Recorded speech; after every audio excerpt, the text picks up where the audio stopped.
Okay, ladies and gentlemen, it's time to talk. And today, ladies and gentlemen, I want to look at two very important issues happening in this country right now. And I need us to talk. Now, ladies and gentlemen, we have talked about the attitude of the Ghanaian time and over. Time and again, we have dedicated time and energy and space to talking about the attitude of the Ghanaian. If we have to move forward as a country, our attitudes must change. And for me, ladies and gentlemen, this is the time to talk about the attitude of the Ghanaian. Now, so many things have come out, and I want to start with this.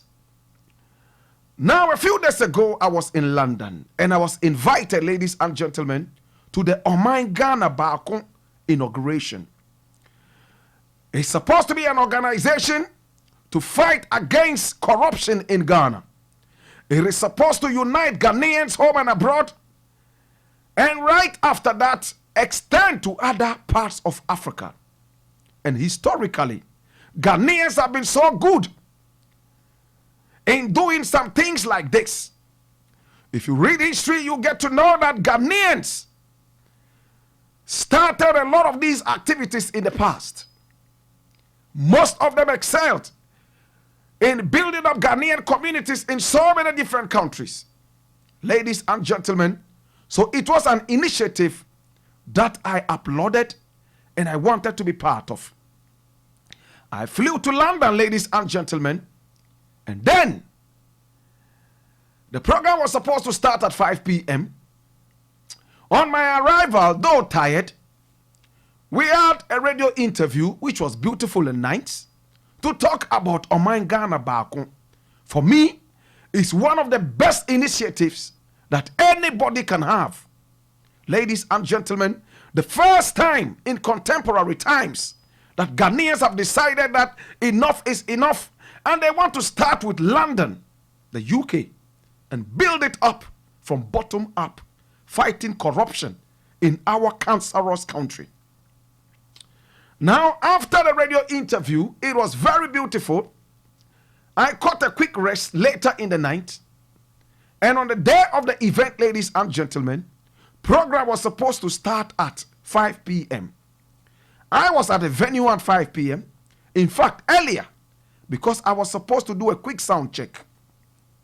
The program never started, ladies and gentlemen, until well after 8 p.m., well after 9 p.m. In other words, close to 5 hours late. And I was wondering, these are Ghanaians who live abroad. If their plane is supposed to fly at 9 o'clock, they would be at the airport at 6 p.m. 3 hours earlier. If they are going to their workplaces, they dare not go even a minute late. If they are supposed to catch a bus in London, they would be on time and catch the bus at the right time. But once it is an activity that has to do with Ghanaians, they don't care. The Ghanaian cancer is everywhere. The program started close to 5 hours late, ladies and gentlemen, and I was angry right from the start. Now, the way the place was even organized, nice tables, it looked like a Christmas party. But I felt that I was going with a very, very, very sad face, serious face, to fight the cancer in Ghana, the cancer of corruption, where our leaders are paid 10,000 Ghana as salary, yet they own a fleet of V8s, they own a fleet of cars. They are buying cars left, right, and center for their girlfriends, their concubines. They own Galamsey fields, even though these are the same leaders who claim they are fighting Galamsey. Ladies and gentlemen, I was angry from the start because earlier I had met with the former British High Commissioner, John Benjamin, and he opened a lot of files. concerning the corruption in this country, with several names of corrupt people in government and those outside the government. Ladies and gentlemen, it is terrible. So I went to this event very angry, only for the event to start about 5 hours late. Well, that is Ghana. It's good that the people were around. About 500 people. That was good. One of the biggest in contemporary Ghanaian gatherings in the UK. Now I realized that the people were more interested in the food and the drink than the speeches people gave. Wonderful people came to talk. Not even a quarter of the people were listening. They were either taking selfies or drinking some wine, or I don't drink alcohol, so I don't know what they were drinking, whether it was wine, it was apathy, or it was Johnny Walker, Kwame Walker, Akosua Walker, I don't know. They were more interested in taking selfies, more interested in eating the Ghanaian food that was served there. For me, the organizers did their best. And you know who organized those things?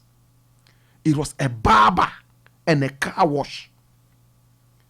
A barber in London called Papa Sam Kojo Boateng, and one Mr. Asante, who is a car wash. These are not the best paid people in the UK, but they brought together their meager salaries or meager coins to put up an event where they feted Ghanaians and gave Ghanaians a good time. But Ghanaians let the whole program down. The organizers had not had any good sleep for a very long time because they were trying to put these things together. The program started about 5 hours late. And the impudence of this whole thing, even those who arrived late will not quietly go and sit down. They will ask the DJ to play Adwa for them to dance and come into the crowd to show that they were late, that impudence, and also to show that there were some chiefs somewhere. The program was interrupted several times because of this Adwa and queen mothers and chiefs who shamelessly came late for the event, and they did not even care. Ghana outside Ghana is still Ghana. The attitude follows us everywhere we go. I, who was flown all the way from Ghana to the UK, I sat down from before 5 p.m. Ladies and gentlemen, for 5 solid hours and over before the program started. All the speeches, my brother, my sister, went unclapped for because the people were busily drinking and eating. And at a point I was wondering, so what event is this? Is it to fight corruption? Is it to tell Ghanaians we are angry enough? Therefore, we are starting with the London people and we will fight all the way from the bottom to the top until our country is free of corruption? Or we met to show our beautiful kente, to show the new dresses that we had sewn, and to come and sit down there and drink apetite and eat some Ghanaian food and be happy? I was angry. Now at the point, one gentleman called Raouf, I was told he works with Vodafone or something, but he was also part of the event. He came up to me and told me, Black Rasta, you see all those speeches? There were 9 speeches, but nobody clapped. Everybody here is cold, eating and drinking, as if it was a merrymaking event. When you come to speak before me, Black Rasta, do me this favor. Bring on the fire. He didn't know how angry I was before. Fortunately, it was time for me to speak. I grabbed the microphone and I asked them, first question, are you here for merrymaking or you are here to tackle corruption seriously in Ghana? A queen mother in front of me said, both. We are here to do merrymaking and also to fight corruption. I said, you can't combine pleasure with work. Your country is sinking like the great Titanic. You are in the 3rd class chamber, drinking cheap alcohol and partying your corruption away. Oh God. Your country has leaders who don't care about the people. Your country is stinking corrupt. Your country has politicians who are not ready to listen to you. Your country is stinking filthy of corruption. You have a special prosecutor who has been sleeping on the job all this while. Recently I heard he decided to prosecute one person, or is it two people? And still the whole place is quiet. Corruption is staring at us in the faces, slapping our cringing brows every now and then. Yet we say a special prosecutor has to investigate what before what comes out. Start with the corrupt ministers who earn 10,000, yet they have 10 V8s. Those who own what? Galamsey fields, yet they claim Galamsey, ladies and gentlemen, is illegal. We want to know why Julius Deborah was banned from going to the US. I want that case to be investigated. Julius Deborah, ladies and gentlemen, a former staff or whatever, has been banned from going to the US permanently. I want to know why. Is it true that he has been banned from going to the US first and foremost? Number two, I want to know why. As a Ghanaian, can I know why Julius Deborah was banned from going to the US permanently? Can I also know, ladies and gentlemen, why some other minister, ladies and gentlemen, Minister of Tourism, Catherine Afenyi, something, the Minister of Tourism who just got down for another person to replace her. Can I know why she's been banned from entering the UK for life? Is it true that she was banned from going to the UK for life? Can I know why? Can Ghanaians be told why? I said very soon from next week, we're going to be parading the streets because we need answers. Ghanaians, you have been sleeping, and I am not here to sleep. I have slept enough at 44, and I want to rise and make sure that my children's children will not go through this. Can we find out why some of our leaders have been banned from going to America? Why have they been banned from going to the UK? Can we find out? And if you dare find out, and you dare to open a can of worms, oh my God, you will be blinded by the rot. The rot is very terrible. Ladies and gentlemen, I want to find out. Ladies and gentlemen, you put people in leadership positions. You put people in leadership positions, yet you do not get them to account for their stewardship. If you have a chief of staff who has been banned from entering one country, can we find out why? A former minister of tourism has been banned from entering the UK. Is it true? Can we investigate it and find out why? No Ghanaian cares about that. Now there was another minister who took the rap,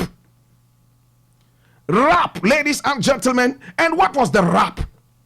Oh, okay, I am responsible for ABCD. For that matter, some bus rebranding issue or something. For that matter, I have decided to resign. Only for the resigned minister to go and buy a $4 million house. Where from the money? Baba Kamara, where did he get all the money to buy the house in the UK and also in America? Can we investigate that to the bongo clippings? A minister decides to resign, and her resignation bonus is $4 million American dollars to build a house because she has taken a rap for some big man. Can we investigate this? Now you think that, oh, they are blowing money. You think the money is from the sky. It's the money your great-grandfather fought for. It's the money your father fought for. It's the money that is supposed to make you comfortable, yet you are still lingering and running from church to church, looking for oil to smear on your face, looking for anointing oil and anointing water, following fake prophets all over the place. And you invite me to a party. You claim that it is a Pan-Africanist party. Yes, organizers had a good heart, but Ghanaians turned it into a Christmas party. A Titanic ship party in the third class chamber. You are still happy that you are in the third class chamber. your leaders are enjoying in the first class, business class. Listen, I'm shocked. There's an archbishop whose name I will not mention. My brother, I was shocked to see some of these things. You go to his office, his toilet is gold plated. His toilet, an archbishop in Ghana. His toilet is gold plated. Where did you get the money? The people who come to the church and give you tithes. The people who give tithes, you have used their tithes to build a gold plated toilet. And when he's traveling with his entourage, they all go to the business class. There was a time British Airways said, and I have the facts and I can show you that all the people, ladies and gentlemen, in the business class on that flight were from the archbishop and his people. They had bought the whole business class. Go to the UK. Senior officers, ambassadors, when they are flying for less than 10 hours, they sit in the economy class. An archbishop. People give you tithes. You sit in the business class. Your entourage is in the business class. Your toilet is a gold-plated toilet. What nonsense. Where from the money? Somebody will say, oh, my reward is in heaven. You will continue being poor on earth. People will take you for fool because you give 10% of your salary to an archbishop who you will use it to build a whole gold-plated toilet, to shit in it. Gold-plated shit. My God. Even the Queen of England does not have an aluminium kuraba. Aluminium kuraba. You have a gold-plated kuraba that you are sitting on because you are an archbishop. My God. Ladies and gentlemen, we need all these things to be investigated. The rot is becoming too much. The rot is terrible. Your ministers who have been banned from going abroad, let's find out why.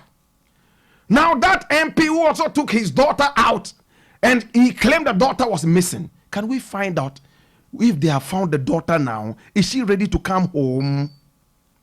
You disgrace us too much. President is traveling. He's supposed to go with 10 people. He ends up going with 150 people. The rest of them are taxi drivers. The rest of them are cocoa sellers. The rest of them are nyombeka sellers. And the rest. The other day they were going to Australia. And it was supposed to be a game. A football game or so for the deaf and the dumb. You know who the deaf and the dumb are? People who cannot talk and people who cannot hear. Would you believe that out of about the 30 people who were supposed to be deaf and dumb, they sent about 100 and something people. Only 30 people were deaf and dumb. The rest were normal people walking on the street. They arrived in Australia. The authorities looked at them. Even those who were not deaf and dumb, the authorities approached them and, what is your name? Oh, sorry, deaf. But the authorities are smarter. They are not as corrupt as our officials here. They followed them one after the other into the bathroom and they heard some of them talking. Oh, Charlie, ejuma we there, power. Chale mumu pa nyagro akanyenda minim se chale mumu enyagro ma sa fiti airport chale free ho cry no because and they heard them. You saw it in the newspapers, ladies and gentlemen. They disgraced these people and sent them back to Ghana. Why do you disgrace us like this?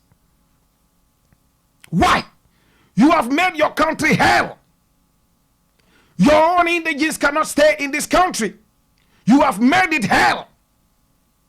You vote weak leaders into power. Leaders who don't care about us. Leaders who only care about themselves and their families. Are you not tired? Should you not be angry enough to demand proper stewardship of these corrupt people? Corruption. There's a saying that I love so well.